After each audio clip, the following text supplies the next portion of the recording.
तो जय हिंद दोस्तों, आज की क्लास में हम लोग 7वां क्लास का विज्ञान पढ़ेंगे, जिसमें आपका पाठ 11 पढ़ना है, जिसका नाम है रेशों से वस्त्रता। रेशों से हाँ, अगर आप इस वीडियो को देख लेते हैं तो आपसे एक भी क्वेश्चन नहीं छूटेगा। ठीक है, आप पीछे वाला क्वेश्चन बिहार बोर्ड का एक एक बना सकते हैं। तो सबसे पहले हम लोग रेशे के बारे में पढ़ेंगे कि रेशा क्या होता है। रेशा का दूसरा नाम तंतु है। ठीक है, तो तंतु एक प्रकार का रेशे होते हैं।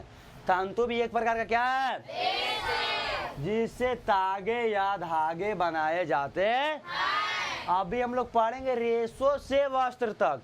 तो पहले रेशा से बनता है धागा। रेशा से क्या बनता है, धागा। और फिर धागा से बन जाता है।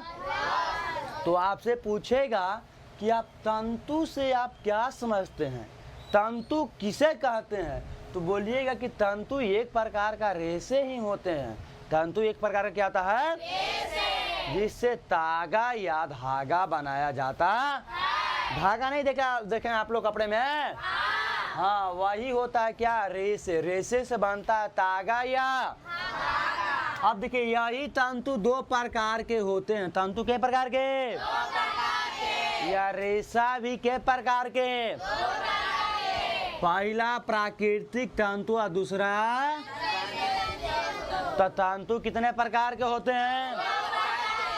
अगर आपसे पूछेगा रेशे कितने प्रकार के होते, तो अपर में भी दो प्रकार के, प्राकृतिक रेशा और।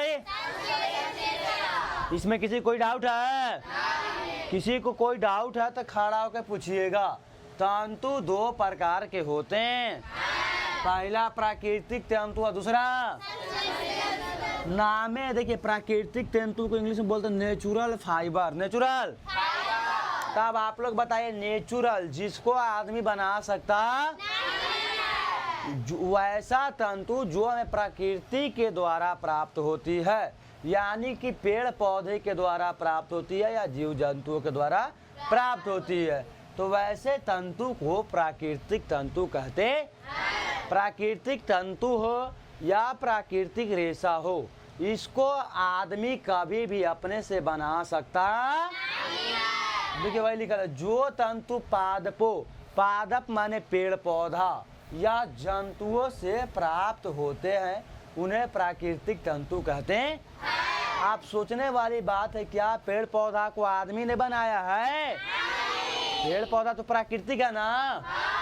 क्या गाय जंतु, क्या भेड़, पहाड़ी बकरिया, या क्या इसको आदमी ने बनाया है? नहीं। हाँ, तो वैसा तंतु जो पादपों या जंतुओं से प्राप्त किए जाते, उसे प्राकृतिक तंतु कहते। तंतु एक प्रकार का रेशा होता है, जिससे धागा या तागा बनाया जाता। और यह प्राकृतिक तंतु को यह तंतु को दो भागों में बांट दिया गया, प्राकृतिक तंतु और। हाँ, तो आप लोग याद रखिएगा कि तंतु या रेशा से बनता है धागा, और धागा से बनता है वस्त्र। क्या बनता है?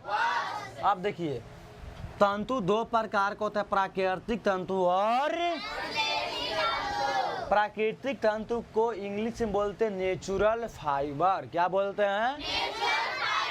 हाँ, जो तंतु पादपों, यानी कि जो तंतु पेड़ पौधों या जंतुओं से प्राप्त होते हैं, या तो हमको पेड़ पौधा से मिलेगा या तो हमको जंतु से मिलेगा, तब उन्हें प्राकृतिक तंतु कहते हैं। इसमें किसी को कोई डाउट है? आप देखिए, जैसे कपास, जैसे क्या, कपास हमको पेड़ पौधा से मिलता है ना। कपास से बनता है सूती कपड़ा ना। रुई भी मिलता है पेड़ से ना। जूट भी मिलता है, जो बोरा हम लोग बिछाते हैं ना। रेशम और ऊन, ये मिलता हमको जंतु से। क्या से मिलता है? तो बताइए, अब आप लोग बोलिए ऑफलाइन क्लास के बच्चों, तंतु किसे कहते हैं? हाँ, और इस तंतु को कितने भागों में बांटा गया? कौन को? हाँ, और प्राकृतिक तंतु किसे कहते हैं? जो पेड़ पौधा या जीव जंतु से प्राप्त होता उसे प्राकृतिक तंतु कहते हैं। जैसे कपास, रुई, रेशम, ऊन, पटसन, जूट। ठीक है, आगे देखिए, पादपों से प्राप्त जंतु। पादप माने होता है पेड़ पौधा। पादप माने तो पेड़ पौधा से कौन कौन, पादप मन होता है पेड़ पौधा। पेड़ पौधा से कौन कौन तंतु हम लोग को प्राप्त होता? पेड़ पौधा से कौन रेशे प्राप्त होता? का पहला होता है रुई। रुई पेड़ से होता है प्राप्त। कपास भी कौन से प्राप्त होता है? जूट भी, पटसन भी। तो पेड़ से प्राप्त होने वाला रेशा का नाम है रुई, कपास, जूट, पटसन। इसमें किसी को कोई डाउट है? अगर देखिए, जंतुओं से प्राप्त तंतु। जंतुओं से प्राप्त रेशम और ऊन। रेशम जो होता है शहतूत के पत्ता पर पड़ने वाला एक कीड़ा होता है। क्या होता है? यह कीड़ा से प्राप्त होता है। शहतूत के पत्ता पर एक कीड़ा होता है, उससे हमको रेशम प्राप्त होता है। ऊन पहाड़ी बकरी हो गया, भेड़ हो गया, याक हो गया, वो सब को बाल को काट कर, है ना, अच्छे से धो धा कर आप लोग को बताएंगे कैसे बनता है ऊनी कपड़ा। आगे ये संश्लेषित रेशा। प्राकृतिक रेशा के या प्राकृतिक तंतु के उल्टा होता है संश्लेषित तंतु। संश्लेषित मतलब कि रासायनिक पदार्थों से बनाए गए तंतुओं को संश्लेषित तंतु कहते हैं। या फिर आप ऐसे भी बोल सकते हैं कि जो मनुष्य ऐसा तंतु जो आप मनुष्य को अपने हाथों के द्वारा बनाया जाता उसे संश्लेषित तंतु कहते।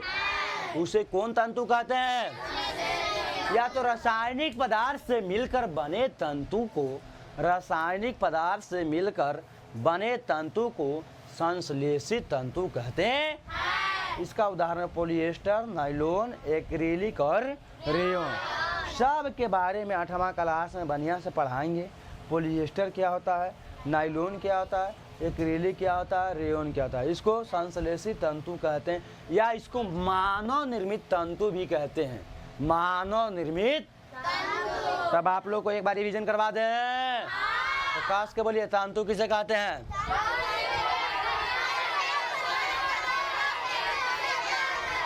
देखिए, बात ऐसा कि आप लोग को ये आवाज नट गुलगुलिया नहीं बता रहा है, एक साथ बोलना है सभी को।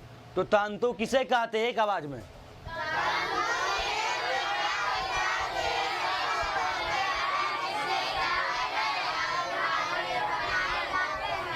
तंतु कितने प्रकार के होते हैं? कौन कौन? हाँ, प्राकृतिक तंतु जो पादप से या किससे, जंतुओं से बनाए जाते उसे प्राकृतिक तंतु कहते। संश्लेषित तंतु, संश्लेषित तंतु कौन तंतु? जो मानव के द्वारा बनाया जाता या फिर रासायनिक पदार्थों के द्वारा बनाया जाता। बंद करो, बंद।